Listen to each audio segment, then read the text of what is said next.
Shall we begin? You are now listening to an altogether less fashionable variety of soccer podcast.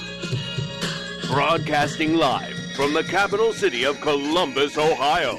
Welcome to ACES Radio. I got the new wings with the Zima flavor sauce. I've given this no thought whatsoever. Hashtag probably riding cock. They're in your face. They're a little different. I think it's super cool. I love them. Jamie, ignorant slut. Hold on to your butts. Now, here are your hosts. Not Morgan Hughes. Rest. John Zadar. And Darby Schnarpus. Oh, yeah. Oh, no, we don't do that. That's a stupid way to start a podcast. Especially when you cut out halfway through it. Gosh. Thank you, technology, for ruining everything. Greetings, edgelords, shitlords, and bezlords. You have tuned in to another Morgan Hughesless episode of ACES Radio. So if you're here for that hot garbage, thank God.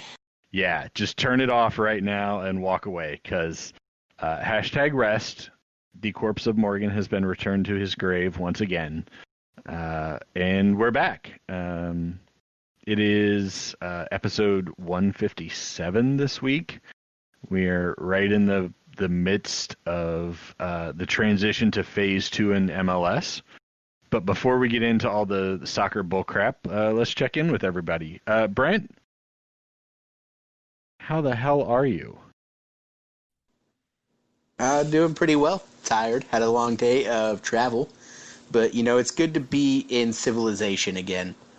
Right. So you are now in Bridgeview, Illinois. Yes, that's exactly right. In that little remote fishing village of Bridgeview. It's a lovely place. It smells like simultaneously dog shit and dog food. Yeah, it's a great place to live. No, you've finally been given a day off by your employer after working nonstop for essentially an illegally long amount of time. How does it feel to be back in Central Ohio? Drabs, let's not say that. We'll edit that part out. Yeah, in 3, 2, 1, clap.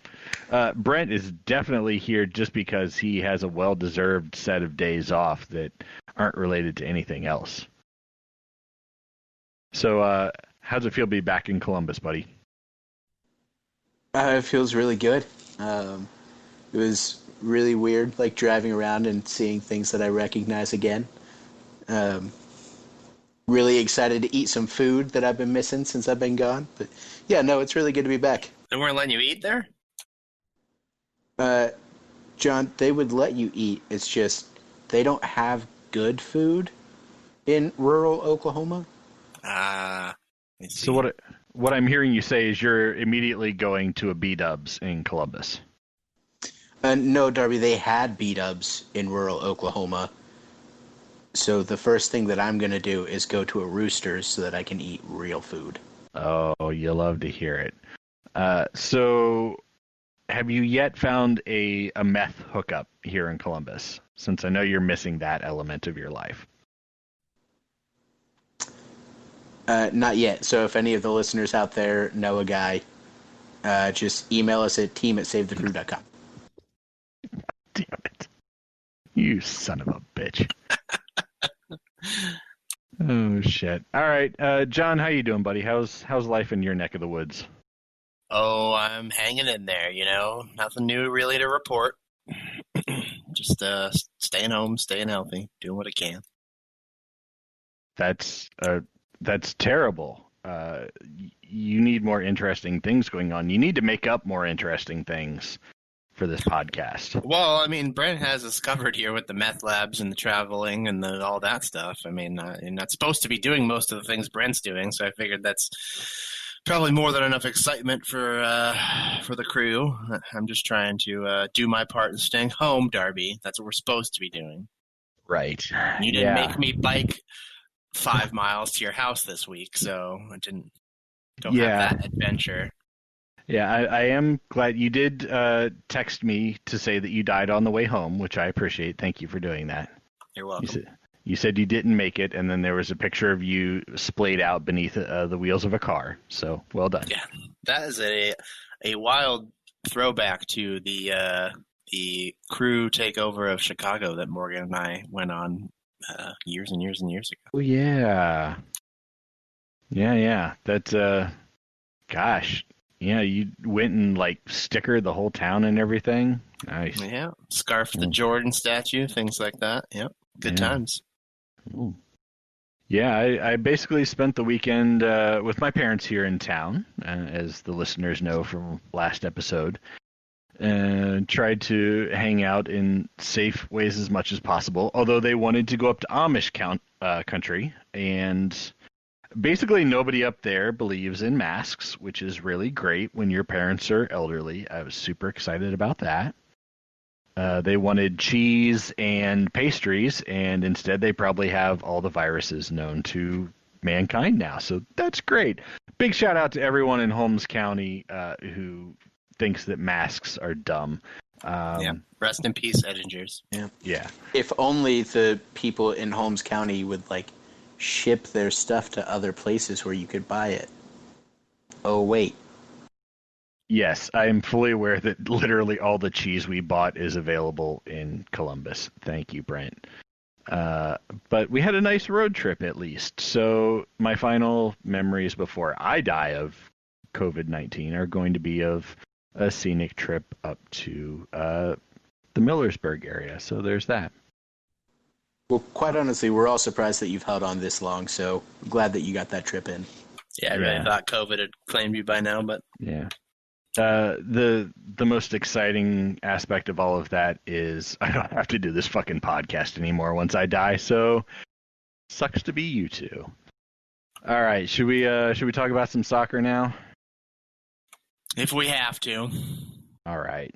Well, the good news is this week we only have to recap one game after all of the congestion. There's just been one game in the past week. It was a riveting 2-2 draw against the Chicago Fire in the empty confines of Soldier Field.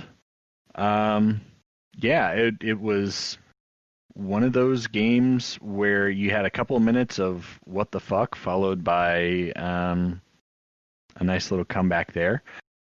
First time this season, guys, that the Crew has given up 2 goals. In fact, prior to this game, they had only given up 2 goals, period, in all of the games that they had played, not counting the stupid tournament round, which doesn't exist in the eyes of anybody anymore. So, John, you watched the game, right?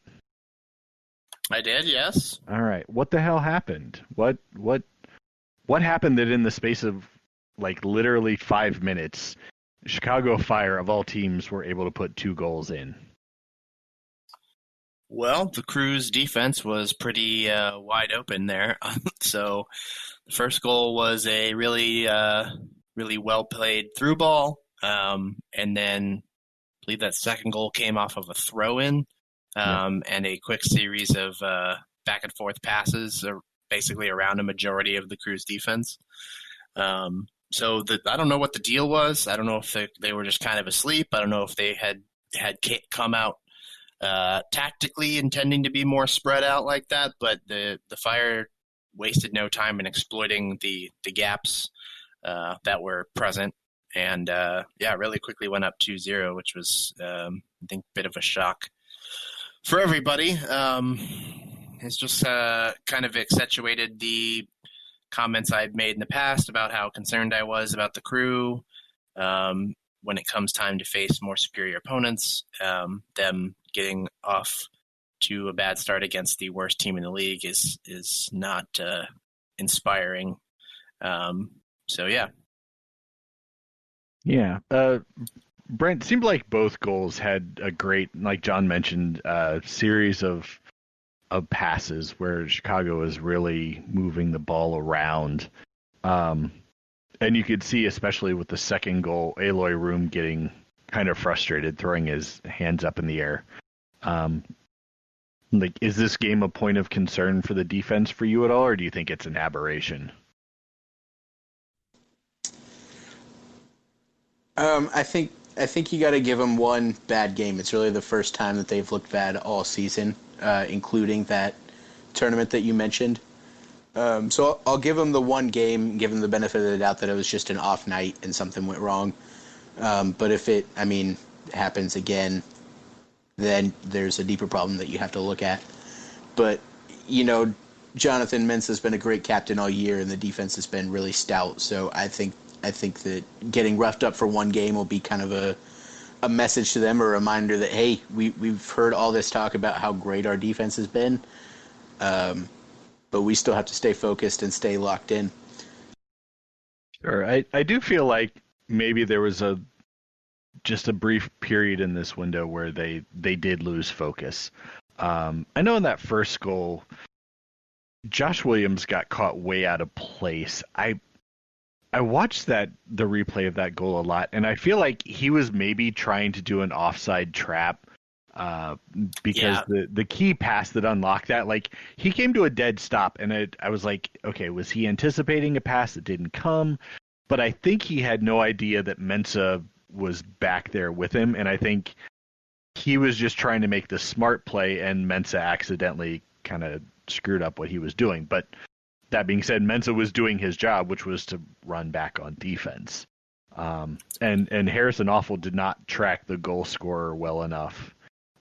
Took a bad angle to try and stop him. I think it was unfortunate. I'm not too worried. And that throw-in sequence, like you said, John, just they had some great passing in that moment, and Mensah was a half a second too late to intercept that final ball in.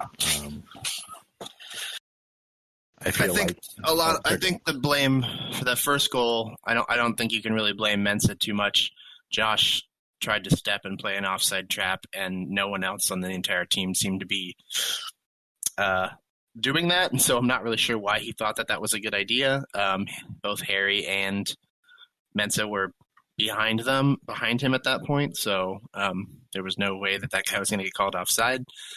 And then Harry just was too lackadaisical in the marking, and he didn't give himself any chance to get in front of that guy because he waited too long to try to catch up to him. So I'm trying to watch that throw-in goal real quick, see how many. I mean, from the point of throw-in, there's 1, 2, 3 quick passes in a small series of triangles there to just basically cut out the entire left side of the crew. They passed 1, 2. They passed around. Who's that? Alache, Artur, and Valenzuela, and then Josh comes sliding in too late on the cross. So 4 crew players basically completely taken out of the play before anybody else has a chance to even react. So really good ball movement by Chicago, both goals. But just not what you want to see from the crew defense that's supposed to be a historic one. Yeah, I mean, other than that, how was the play, Mrs. Lincoln? Like, the defense did pretty much stand up beyond those 2, but I mean, they were 2 for 2 on those scoring opportunities, and it gave them a big hole to dig out of. That being said, they actually did manage to dig back out again. That was the first time the Crew's come back from 2 goals down since August 10th of last year, which would have been the first Hell is Real game in MLS. You had goals nominally from Alache, and then the second goal from Jossie, which fell fortunately to his feet. John, what are your thoughts on Alache's goal there? It was a set piece. Jossie headed it towards goal, and then some things happened. Yeah, so it ultimately ends up going in off of Alache's face, which I've watched the replay, and I'm glad that it did, because it looked like Jossie's header was probably going to go wide. Not by a lot, but it didn't look like it was headed towards goal. But I did see that Jacob Myers had a quote from him. I don't know the context of it. Jacob doesn't provide any context, but he just says that On his goal versus Chicago, Alashe had to say, quote, "Let's be very clear, that wasn't an accident." Which, like, if he's joking, okay, that's funny, ha ha ha. But if he's saying that in all seriousness, like, let's get real. You did not mean to score a goal with your face off of a random header from another player. Like, it was an accident. It's fine. Lots of goals happen that way, but let's be real about things. Yeah, I'd like to believe him, but I watched. I had my eyes open, and there's no way I believe that he intended that. But, Jossie actually was the beneficiary of a lucky bounce of his own on his goal. Brent, there was a shot that was taken that just sort of bounced and landed right at his feet.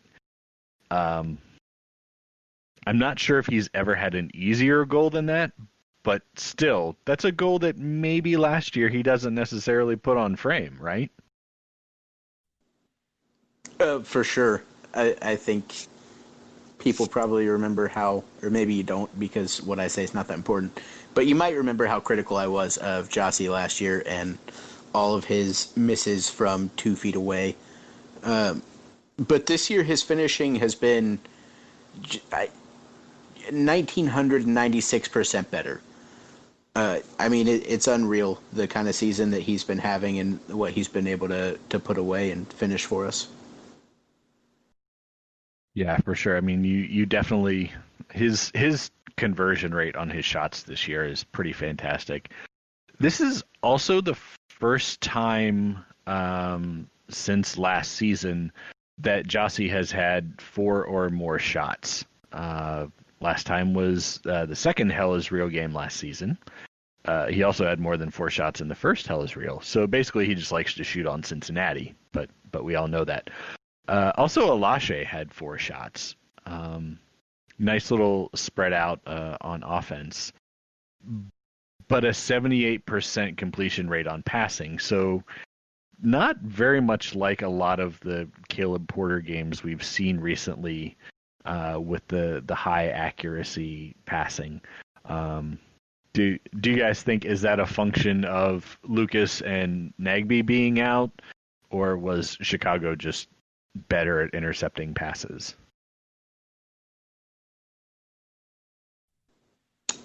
I think it's definitely, those 2 absences are definitely going to be a part of it. You can't take 2 pieces that are as skilled as they are out of an offense and still have it perform the same way that it does with those pieces. That being said, I don't think they can figure out really a good backup to their backup for that 10 spot, and it's going to continue to show. Brent Miller, what I hear you saying right now is that Pedro Santos is a simp. Is that correct? Can I quote you on that? Drabs, I'm not going to get back into the usage of that word. We can let that go, and that can die forever. Oh, you're just bitter that you missed out on it all. A lot of people Brent are saying is obviously that had practicing that not... no simp September. Oh, yeah, definitely. A lot of people are saying that had that not been a thing last week that you guys did, with certain people coming back, that the crew never would have given up those 2 goals and that we would have won handily. Actually, I haven't heard anybody saying that. I have heard people say that if Morgan Hughes hadn't come back on the podcast, the crew would have won. That's what I just said, Drab. Yeah. Oh, you're agreeing with Brent. Okay. Yes. Yeah, in that context. And I will never agree with him again because fuck Brent Miller. Hey, well, we'll see what happens this it's always week. that I'm not a horse. God damn it. I hate you so much. All right. Hey, John. This tie, did it feel like a win for you? Did it feel like a wake-up call for you? Like, what's your just sentiment after that result? I don't want to tell anybody how to feel, but I think that this should definitely be a tie that feels like a loss, honestly. They're the worst team in the league by quite a bit, and we're supposedly the best team in the league. And I know it was an away game, but that's just not an excuse for a team that's supposedly the best team in the league, supposedly a historic defense. They have the one of the hottest goal scorers in the league on the team.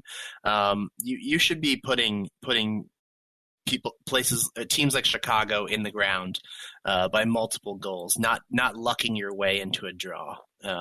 So I'm happy to take the 1 point, given the alternative and given the fact that, frankly, we probably deserve to lose that game. There were quite a few other moments where, if not for really good saves by Eloy Room, they would have scored more than just the 2. So I'll take the point, but it certainly does not feel like a win to me. Okay, Brent. The Crew are the only team in the league right now averaging more than 2 points per game. Give a counterpoint to John and tell the world why Columbus is the greatest team the world has ever seen. He has no comment. Sorry, having some phone issues. I mean, I don't think that I have to disagree with John just to say that Columbus is the greatest team the world has ever seen. Like, they can still be the best team, but everything that John said was actually right, so I'm not going to give a counterpoint to that. Damn it, Brent, we need hot takes. People want hot takes. Then give your own damn hot takes. You're a part of the show. I'm being the instigator here. Haven't you picked up on? That's what my role is. I give you the opportunity to give these hot diarrhea boy shit takes that you're so well known for. Ew, no one calls them that. Yeah. I just made a thing up, John.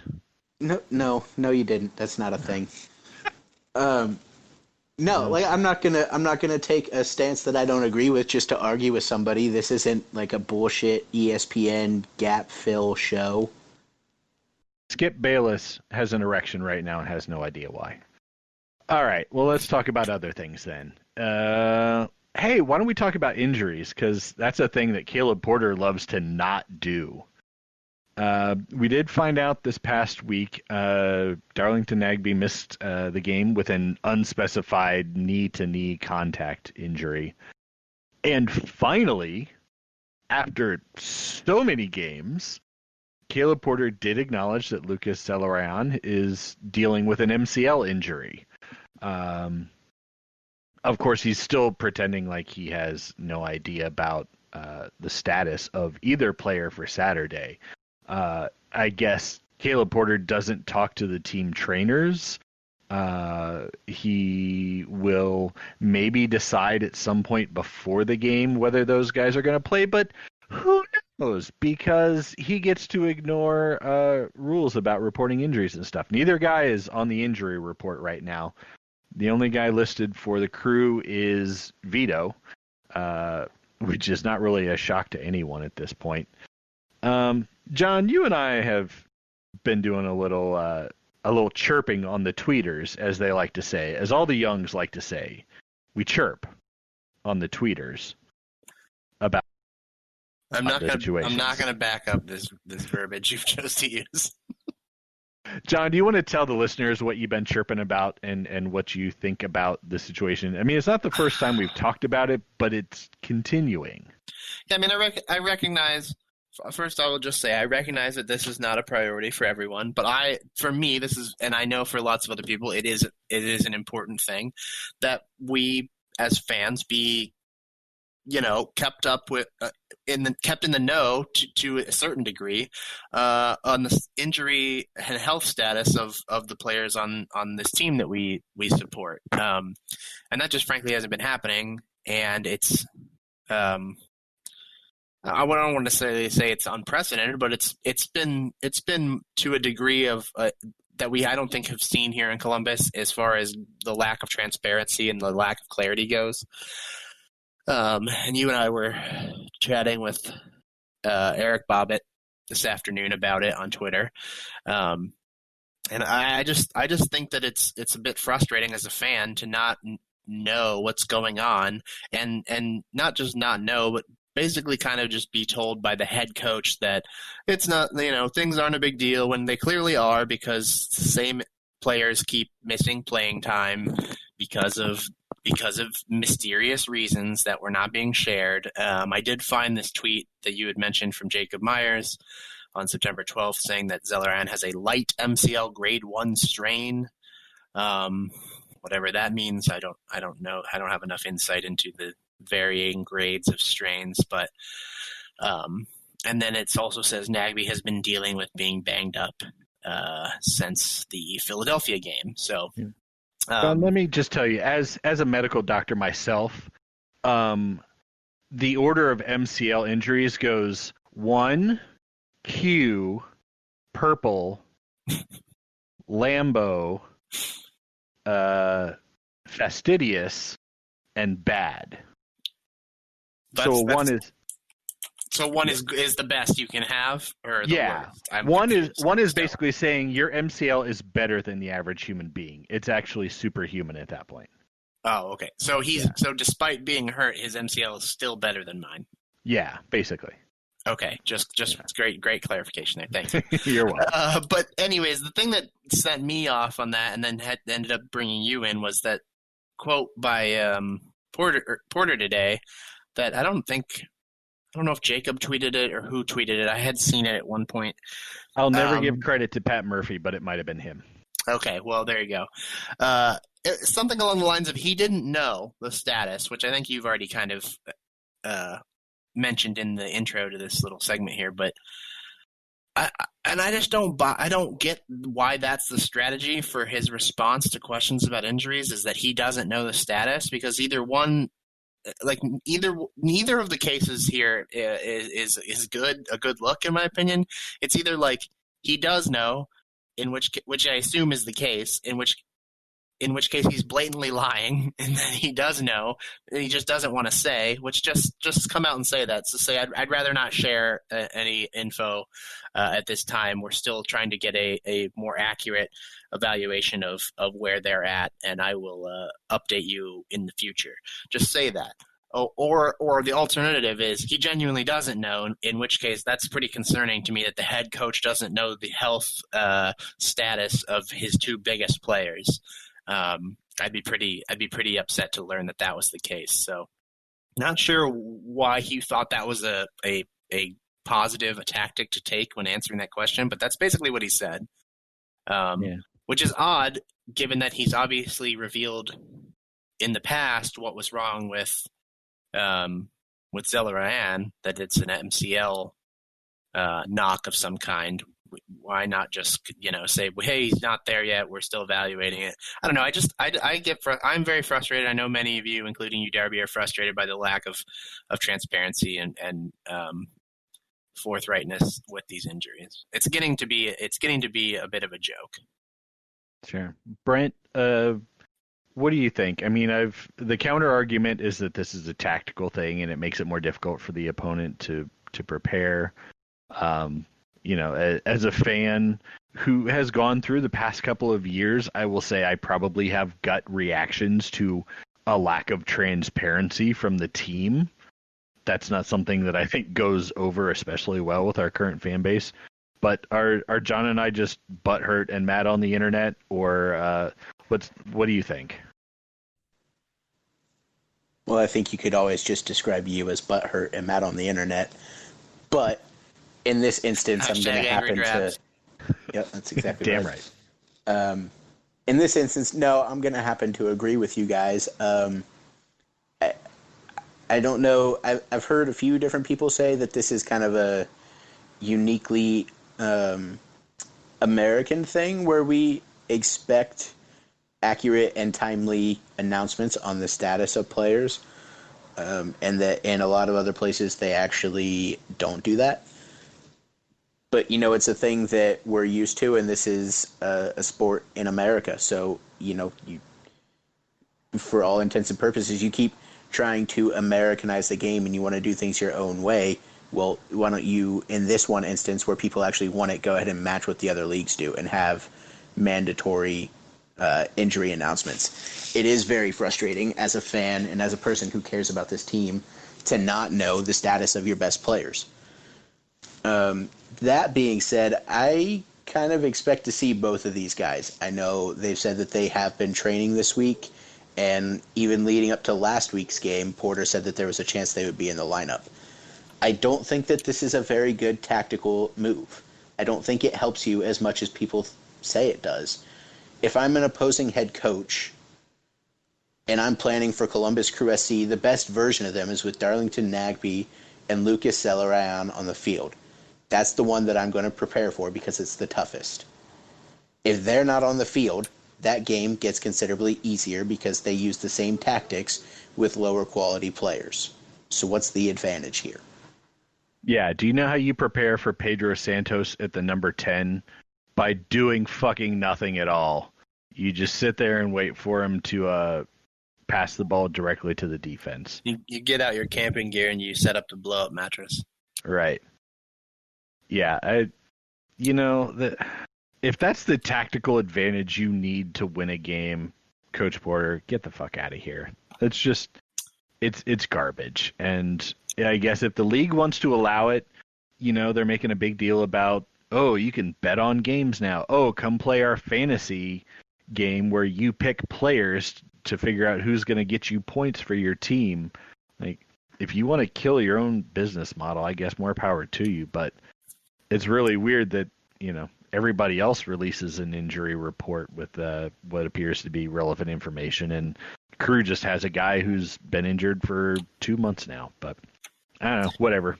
Like you said, hashtag angry drabs on that one. I think you and I laid out a lot of good reasons why it's important information that fans of all different kinds would want to know. So people want to read that, they can go find the Twitter thread that we had this afternoon. But then I agree wholeheartedly with if we're as good of a team as we're supposed to be, we don't need to resort to these Bush League type tactics of hiding our starting lineup until the last minute. I agree with Brant. I don't think that's giving you as much of an advantage as you might think it is. Yeah, it feels like Bill Belichick. Nobody wants a fucking Bill Belichick as your coach, except those douche canoes in New England. Sorry, I mean, Steve if Abreu. the dude's going to bring me as many championships as Bill Belichick has brought to the Patriots. Yeah, but Bill Belichick's not getting championships because he's hiding his fucking injuries. Yeah, he's just cheating for the sake of cheating. Yeah, I'm not saying that that's the case, but, I mean, Drabs just said that nobody wants Bill Belichick. I'll happily take being the most dominant team in the league for 20 years or whatever it's been. I don't think I want Bill Belichick championships. They feel icky. Yeah. The kind of person who wants Bill Belichick running their head coach and winning Super Bowls is the kind of person who wants Donald Trump running the country. I'll just say that. It's fine. Oh, my God, Brent, why do you hate America? That's not accurate at Brent, you're such an America hater. You need to go take a patriotism course, Brent Miller. All right. Anyway, moving. Are you the teacher? Well, yeah, because I was there when the country was founded, so you could learn a lot from me. And yet you so still all of allow the problems them all that you to have complain slaves. about are the Dark ones that you Jesus. put in place? No. Moving the fuck on. So we're about to enter phase 2 of this weird-ass MLS season. The league basically announced games through the end of September. The Crew have now 3 more matches listed against Nashville at home, against Minnesota United at home, and then Toronto on the road at their tiny demon fortress, situated, as one might expect, in East Hartford, Connecticut, because basically Canada won't let any of us dirty-ass Americans up to play in their country, which is a really smart thing. So Toronto's going to play their home games apparently in Connecticut, as it turns out. Now, that's all we know at this point. Nothing to my knowledge beyond the end of this month has come out. So basically we just have, 2 more weeks worth of games right now? We've got 3 games in this new phase, which all take place in the next week and a half, because our last game that's been announced is the 27th, actually, doesn't even run to the end of the month. So we've got a game this Saturday, we've got a game next Wednesday, and then we have our 3rd game of this segment that following Sunday. So we'll have 3 games in the span of, 8 days? Yeah, Saturday, Wednesday, Sunday, basically. And is this, out of curiosity on the Toronto topic, I assume now that they'll be done playing the other Canadian teams. And I would also assume that they're just, since we're not allowed to travel to Canada, are they just basically stuck here in America now from this point on until the season is over for those guys? Or does anybody know? Like, are Montreal and Vancouver also playing their games at U.S.-based stadiums? Or let me take a look. So, they would have to, right? I mean, I would assume so, but are all the Canadian teams playing their home games out of this place in Connecticut, or I don't know I don't know anything about how this is working. Yeah, so with only these 3 games listed, Toronto has 2 road games at DC and at NYCFC, which of course is actually at Red Bull Arena. So neither team is the home team in that game. Montreal.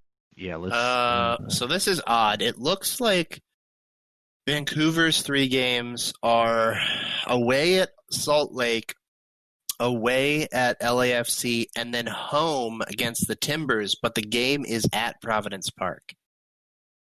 Okay, let's see. Let me see if I can figure out where. Oh, shit. I don't think Montreal has even updated their schedule. Of course, everything's in French, so I have no idea what's happening here anyway. Where the hell is just their schedule? I don't know. Anyway. I got it here. Hold on one second. Okay. So let's see. Yeah, they must be doing this too. Montreal first game is home at Red Bull Arena, but against Philadelphia.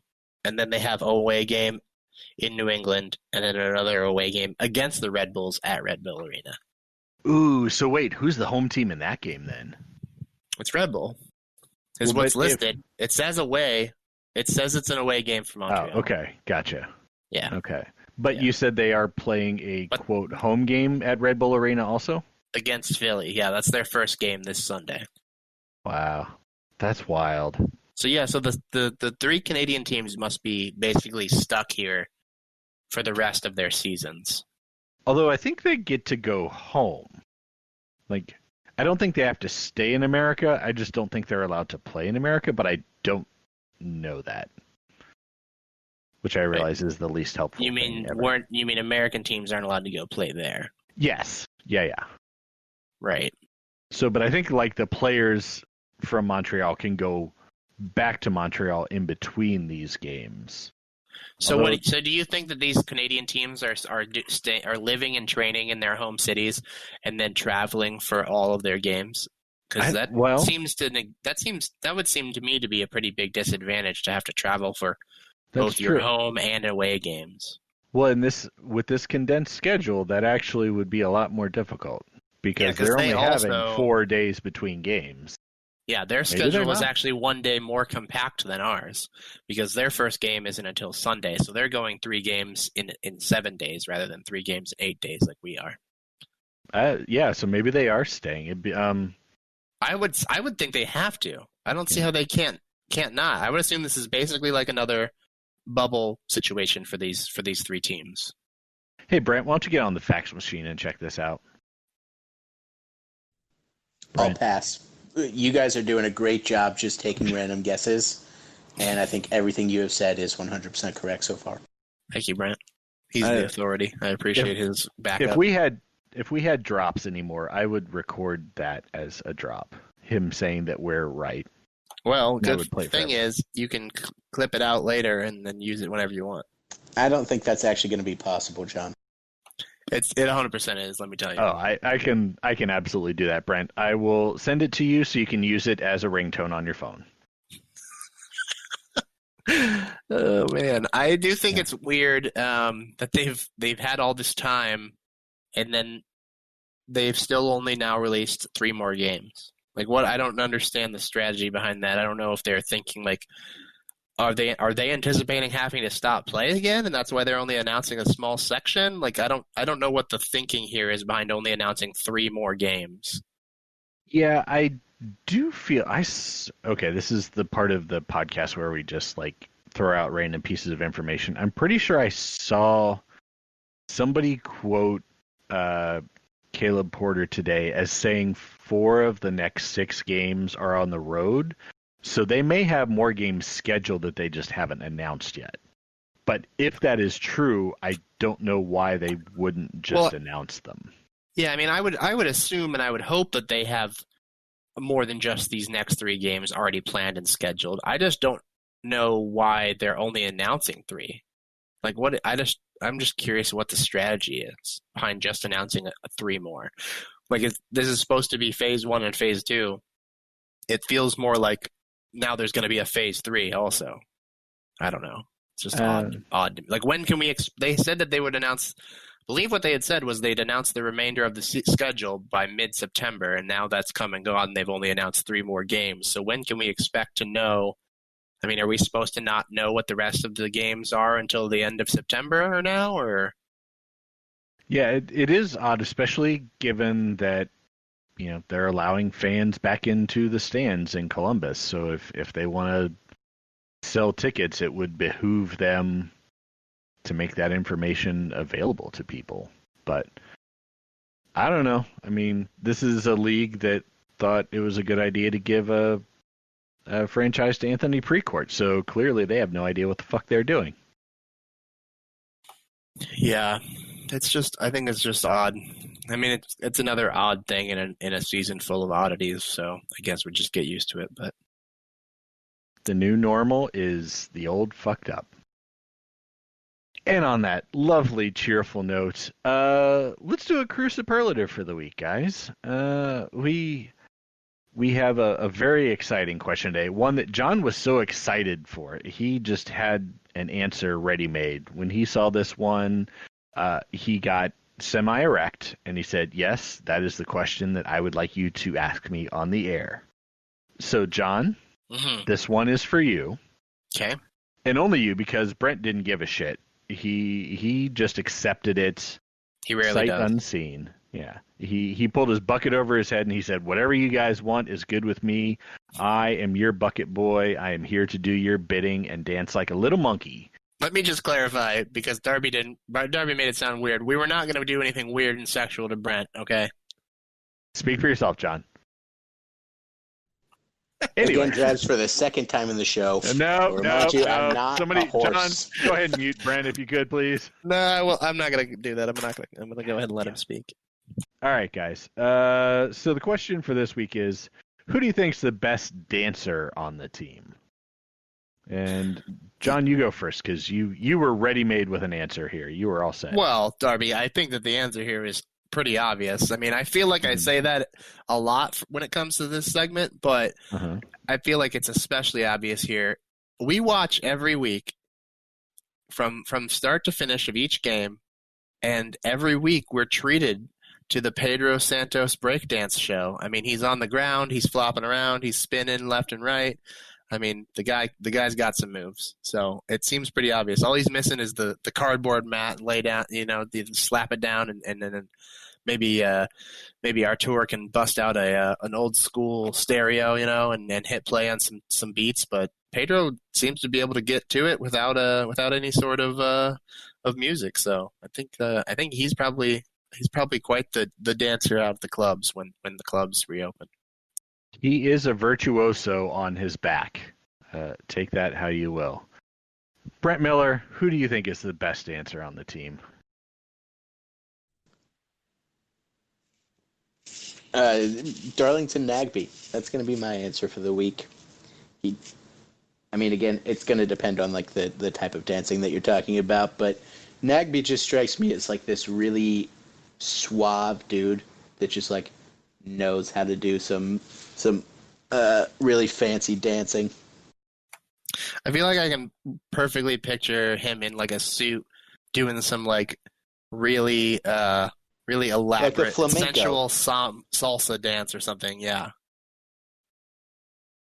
Yeah, that was exactly what I was thinking when I picked him. He just comes up to Darby's woman with a rose in his mouth and steals her away. I mean, I can't even begin to tell you how many times that's happened to me. And, there are worse guys to lose your girl to than Darlington Nagbe, I suppose. Darby's like, God damn it, I'm so sick of losing my girlfriends to talented dancing soccer stars. Yeah. That's the third time clear, this week. Are we talking about your human girl or your horse girls? I hate you. There are not words to describe the depth of my hatred for Brent Miller, everybody. So my answer this week, I'm actually going to go with Matt Lampson. I have a feeling that he's one of those guys, because he is not afraid to make a fool of himself, he would actually be secretly really good at dancing, because I think so much of being able to dance is not being self-conscious.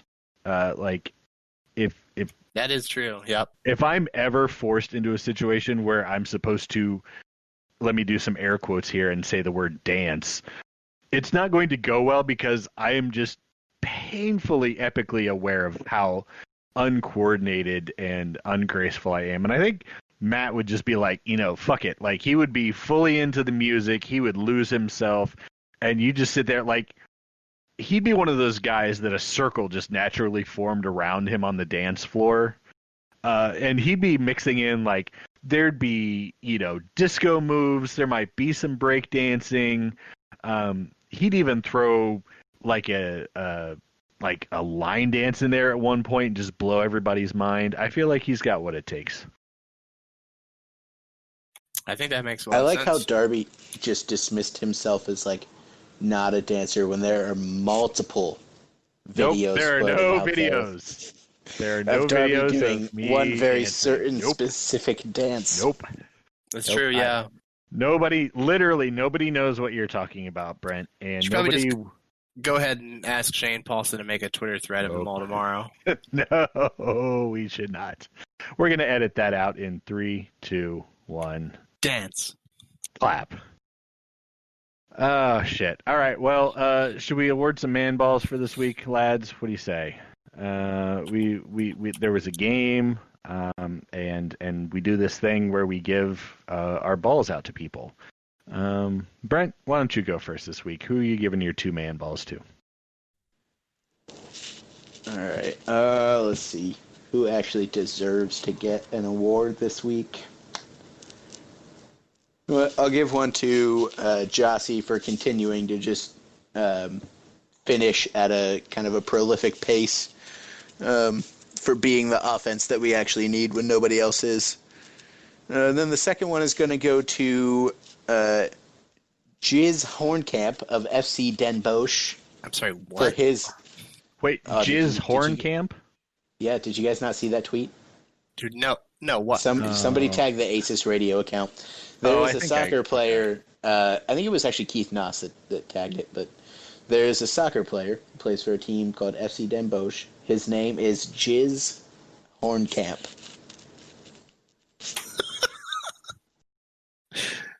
Okay. And you're just giving him a man ball because of his name, or? No, he had a goal or an assist or something this week. Oh, just something. Okay. Why was this mentioned to us? Just because of the name? Yeah, I believe Keith called it an ACES radio character come to life. I mean, that's definitely somebody who would have a hot take in the hot takes thread. Jizz Hornkamp, yeah. Yeah. All right. Sounds good. So, Brett's giving his man balls to Jossie and Jizz. Got it. John, who you got this week? Yeah, I will give one to Giassi as well. This team seems incapable of scoring if it's not coming off of his foot and or head. So thank you for continuing to haul this team on your fucking back. My second man ball is going to go to, let's see, I'm trying to find this stat real fast to see how much. Okay, yeah, I'm going to give it to Eloy Room. He had 4 saves in this game, a couple of them real big. I think that this game possibly ends with a different result if he is not the one in net. Although Tarbell had performed admirably in his showings, but we know Eloy is just a next level talent, so he gets my other one. All right, 2 boring picks for John, the striker and the goalkeeper. Whatever. My first man ball this week is going to the one and only, the true hero of the game against the Fire, Lady Luck. because that ball bouncing off Alashe's face was quite fortunate, and the other ball bouncing right to the feet of Jossie was also incredibly fortunate. And I'm not sure if the Crew win that game without a couple lucky bounces. My second man ball this week goes to former Crew player, friend of the show, and all-around lovely human being, Alex Cernali. Had 2 goals against the Miami Fightin' Vices, or whatever they are, down in USL. Alex had a header goal on a set piece and also scored from the run of play. Got a misdirected ball from the keeper and shot left-footed, kind of sliding as he went. Beautiful goal. He scored more goals than Jossie did this week, John. I'm just saying. Hey, you know who had an assist in that game on Alex's team? Was it his lovely brother? No. I mean, that maybe was a thing, but I don't know that. Okay. But my guy, J.J. Williams. Yeah, actually, 2 assists, actually. Oh, shit. Man, it turns out the Columbus Crew are the best team in USL by a huge margin. Right? Congratulations to the Crew for that. Now, if only we had, say, like a USL team where these kind of quality players could go and tear up the league and get more experience, huh? That would be great. We should do that. Has anybody thought about a Crew 2 team? No, that is a revolutionary suggestion. All right. Well, I'm glad I was the first and only one to think of it, John. You know what, Drabs? Why don't you email LeBron James and see if he can take care of that for us? No, I think what I'm going to do is I'm going to drink half a bottle of Incinerator, and then I'm going to email Tim Bezbachenko about it. Oh, my God. Oh, shit. All right. Well, let's talk about the upcoming games, because while we only had 1 game this week, there are 2 games before the next time we'll speak again. First, let's talk about the game on the 19th versus Nashville SC. That's marked as an away game on the show notes, and I don't know why, because it's definitely not. Nashville is 3-4-3. They're 9th in the East, which puts them just above the shitbags in the cellar of the East. You know, terrible teams like Atlanta and DC United. Though that being said, Nashville beat Atlanta 4-2 in their last game. John, do you have any thoughts about this game overall? Nashville's new to the league, so we don't have a lot to go on so far. Yeah, my thoughts are that Atlanta's not actually a good team, so that's not necessarily too impressive. I mean, my concern would again be that this team, and by that I mean the Crew, seem incapable of scoring if Giassi Zardes is not the one doing it. If that goal from Saturday is attributed to him instead of Alashe, then that would mean that he has as many goals as the rest of the roster combined. Right now he sits at 8, while the rest of the team sits at a total of 10. And that's just concerning, especially when you think that Lucas has 4 of those goals. So if he is not present, then that means that the weight sits even heavier on Giassi's shoulders. So yeah, I am encouraged a bit in that Pedro Santos has suddenly found his ability to assist. He's sitting on 5, even though it appears he wasn't credited for that one on this past weekend. Which seems a bit odd to me. I would think that he definitely deserves to get credited. He was the one that served in the corner kick. Yeah, at least a hockey assist, right? Like, I mean, yeah, I know that the soccer isn't huge about doing that, but that seems like a pretty obvious time where you should do that. It'd be hard to argue that he didn't have as much, if not more, of a role in the goal than Giassi did, who did get credited with the assist. So that's odd. That would put him at 6 assists, which is frankly good to see. He's starting to help produce goals, even if he isn't scoring any of them himself. That's definitely something we've been asking for from the wingers. Yeah, I think this is another game that the Crew should win quite handily. Nashville's not good. They beat Atlanta, like you said, but Atlanta's also not good. Atlanta is actually still below Nashville in the standings. Nashville's 20th, Atlanta's 21st. Nashville's goal differential is actually shockingly not awful for being that far down. It's only a -2. They've given up 11 goals and have scored 9, though, so they're not a high-powered offense. And like you said, 4 of those goals came just this past week in that game against Atlanta. So that was basically double their goals for the season. So I would expect that if this is a tight game, it will be low scoring. But if we end up seeing, I would say if this game ends up having more than 2 goals in it, it'll be because the Crew blows them out. Sure. Otherwise, I think it'll remain a low scoring draw of some kind. Yeah. So for the record, Pedro was credited with the hockey assist. It doesn't show up in the box score of the game, but if you look at his game log, he does have credit for an assist in that game. Oh, okay. It's one of the 'cause stupid things the league does, where they acknowledge the assist everywhere, but in the actual player stat box for the game. It's so dumb. That's odd. That's because that's what I was looking at, where I saw that it didn't give him an assist. All right, Brent, what do you think about this game against Nashville? Do you have any impressions of them yet? I haven't really paid a ton of attention to them, so I don't have too much to add to what John said, but this is another team that's low on the table, so you got to pick up points while you can against these teams that are lower, that are clearly inferior to what you're supposed to be. Yeah, for sure. These are the games that the team is supposed to get points against.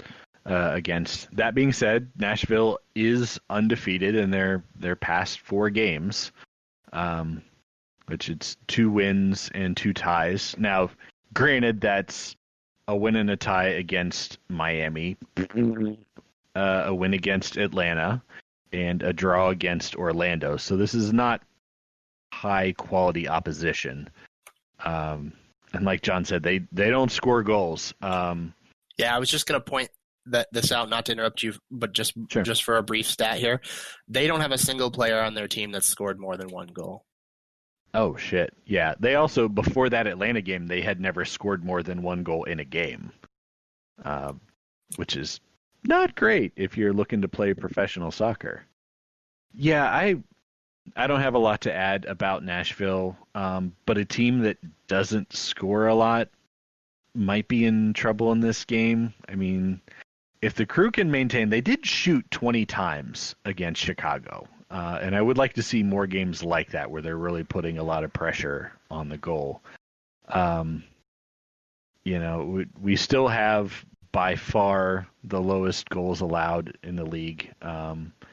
And I do expect, the defense can really step up in this game and sort of bounce back. This is a good opponent to try and regain some of your poise on defense.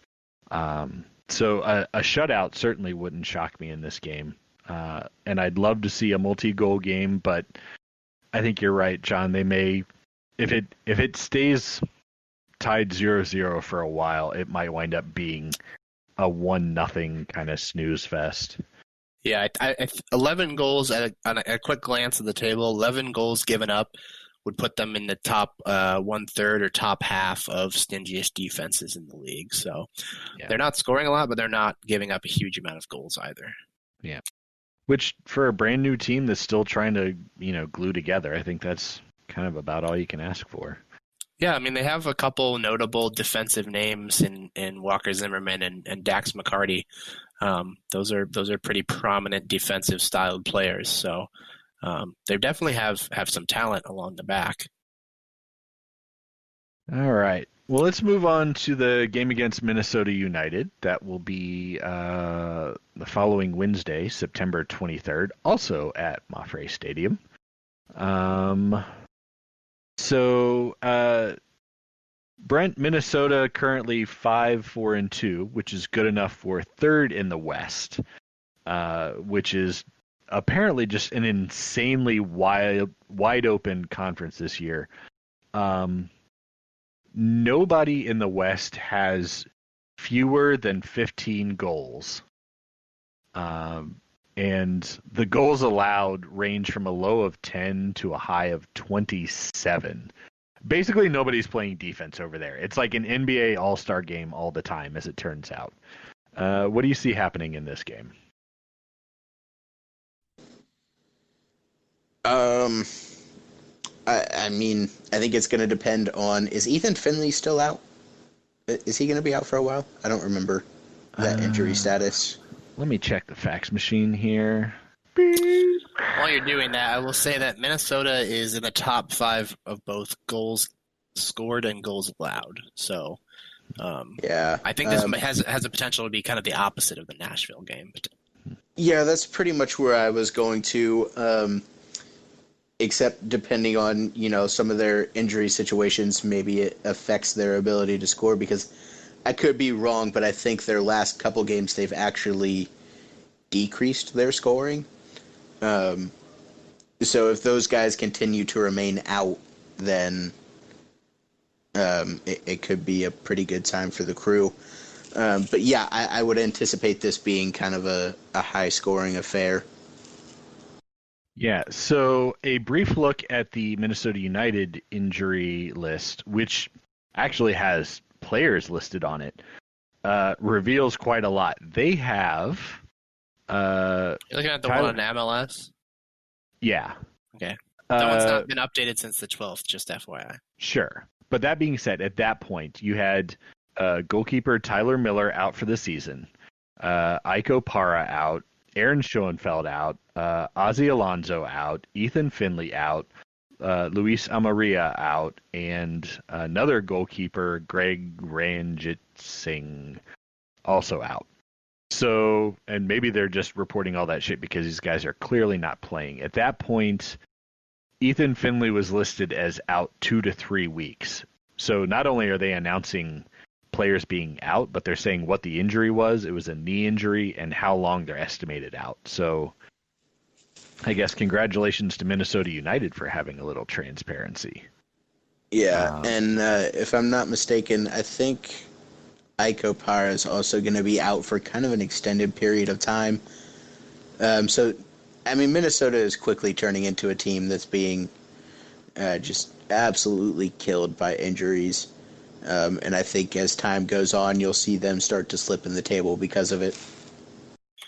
Yeah, just at a quick glance here, Finley is 2 of those goals. Iko Para is 2 of those goals. Luis Amarillo is 2 of their goals. So, not their top scorers. There's Kevin Molino and Robin Lode with 5 and 3, but that's 6 goals right there that are on the injury list. So, and Iko Para, obviously an elite defender, center defender. I think, is he the something about that makes me want to say he's the captain of that team. I thought Finley was the captain. Oh, is he? Well, either way, captain's out. So, lots of talent and leadership going to be missing from that roster, it looks like. Yeah, and I mean, and don't sleep on Ozzy Alonso being out as, that midfield boss kind of guy. I mean, right. It's going to be really hard for them to have chemistry in this game. And I mean, obviously, like the most devastating injury, they don't have big salary to bring in the end of the game. Yeah, I mean, it's maybe we're a little tongue in cheek there, but he is a natural center forward, and they're already down 2 forwards on their roster. So that's even if he's not your starting guy. He's not listed as having a goal, but I thought I'd heard that he had scored the other day, but I guess not. Yeah, I thought he did too. But yeah, I was being a little bit goofy when I said that, because obviously he's not going to be the most devastating injury to that team, but he has been a really good backup for them. From what I've noticed, it seems like he's been doing pretty well in that situation. So it is still kind of a rough injury for them. Yeah. Just a quick update of something I found while doing a quick search. It looks like this article from an hour ago suggests that he trained, Aaron Schoenfeld specifically, trained today and may be available as a sub this weekend. in their first game against Houston. So he may be someone who's back by the time they get to us.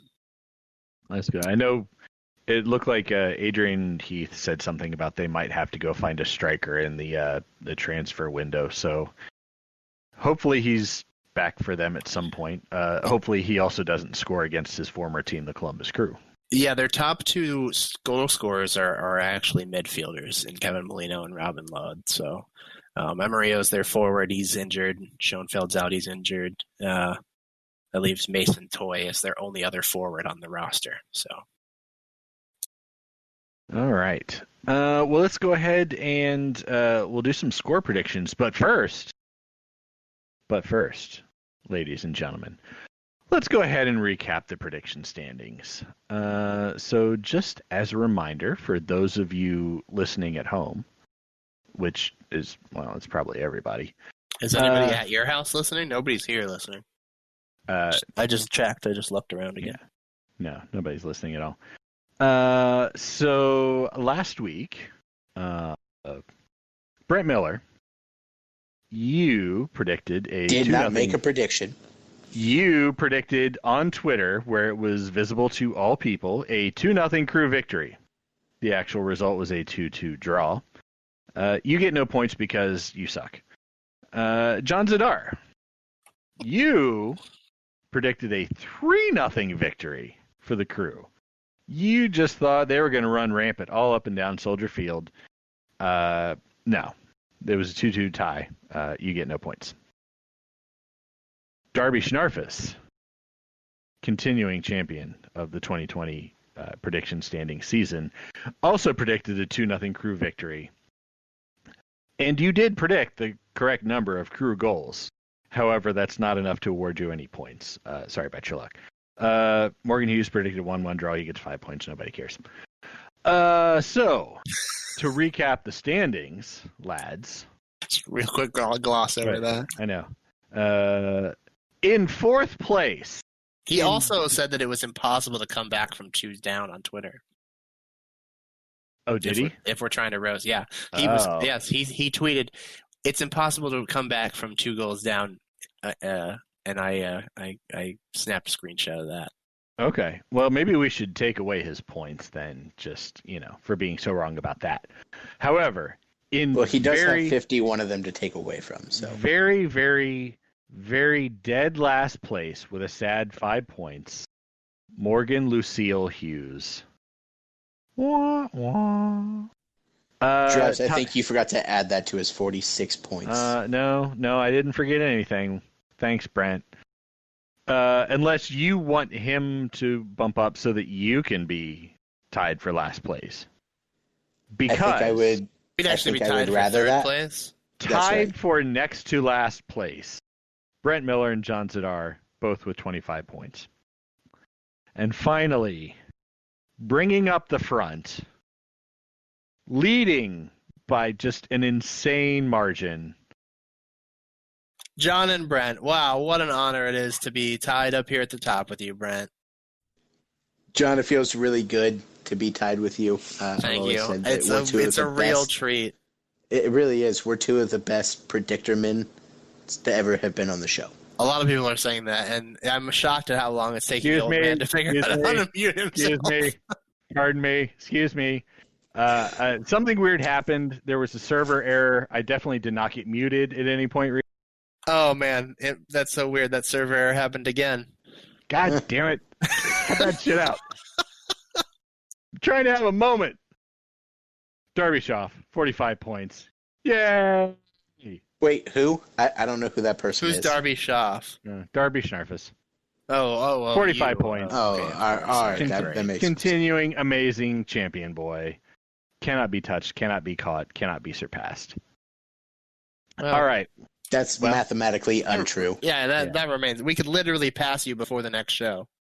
No, you can't. Yeah. No. Yep, we could. No. If we predict the 2 correct score lines. That's not how it works. No, there's no way. It would be 30 points. No, I mean, it's not. It's just impossible. I've seen you predict scores. It's just not You possible. could also lose 30 points before the next show. That's very true. You could actually be below Morgan come this time next week? No, that's not how math works. That one definitely is not true. Well, Because- I mean, if he posts a score prediction, Morgan, he only gets to make predictions if he's actually on the show. He's not going to be some sort of loser who posts predictions from Twitter, right, Brent? I'm sorry that you guys didn't invite me to be on the show last week. I did ask when I It's not first my arrived fault. at Darb's house. I said, "Are we going to call Brent in?" And Darb said, "Absolutely not." That's not a thing that happened, Brent. I said You I know don't what? want I bet it to call is. him. And I didn't say we couldn't call him. I said I don't want to. For that There's no reason- reason to do it. for that reason, we're going to take away every man ball you've ever been given. That's not how any of this works. So do you want to do some score predictions now? Should we do that? We could do that. So I'll go. Okay, so this time I'll go first, and then we'll do sort of a wraparound thing to keep things fair. What game are we talking about? What day is this? Where am I? You got to whose go to pants- Nashville. Whose pants are these? Okay, Nashville. Got it right.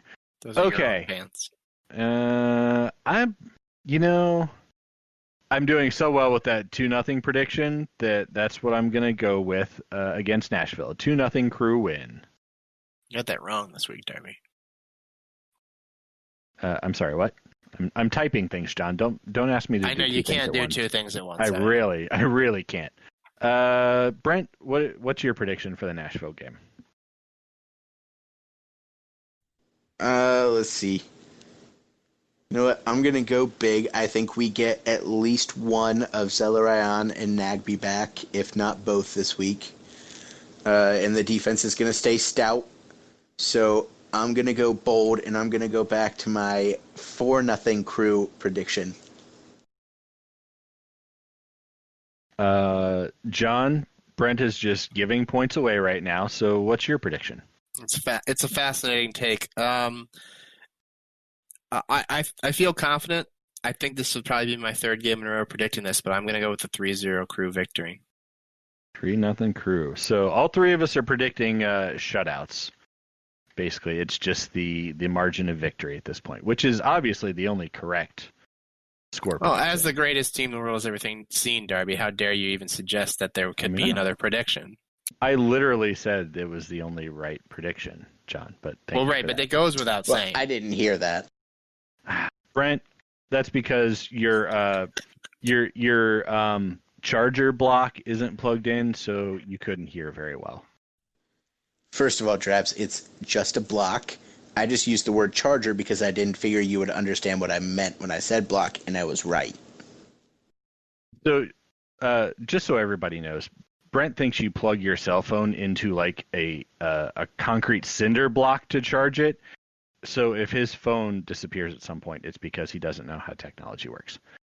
So Brent, what's No, Traps. The phone No, doesn't plug into the block. The phone plugs into the cable. The cable plugs into the block. Oh, so you plug the cord into the cinder block. I got it. Also, how many blocks do you have in your house right now, Brent? Big fat 0. Oh, looks like somebody on this podcast is a dumbass, and it's not me. Brent, what's your prediction? I mean, you're the one that didn't know what a block was, so. What's your prediction for the Minnesota game? Minnesota. Let's see. Let's go with the 3-1 Crew scoreline. Shout out to the Chicago Crew group. Wait, why? Oh, 3-1 3-1 Crew. Okay. Jesus, all right. Darby, are you a fan of the What team the or not? fuck is wrong with you? Why I'm do you sorry. hate Kunal? Because he still lives in Chicago. At least Hatch had the decency to move back to Ohio. John, what's your prediction for the Minnesota game?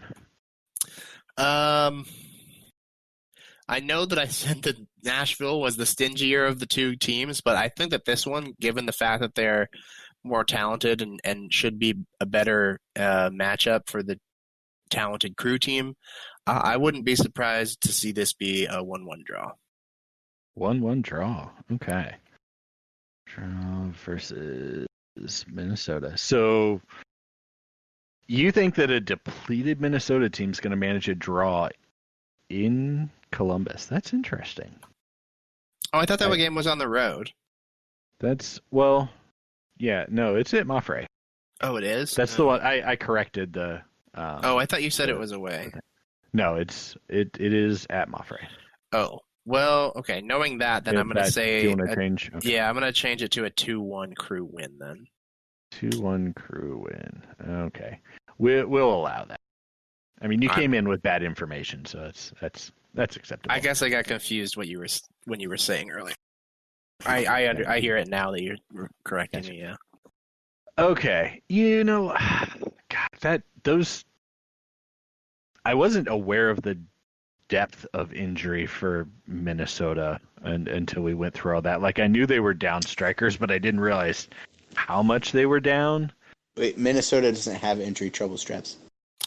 Yeah, they do, Yeah, they Brent. do. We just spent like 10 minutes talking about it. He's fucking with John, me. come on. Oh, okay. I see. I was born in the dark, but it was 1,000 years ago, Brent. So I'm gonna. Little known fact: Darby was born without eyes, and he had to evolve them into his skull. That's right. I also crawled out of the primordial soup. You shat out the primordial soup.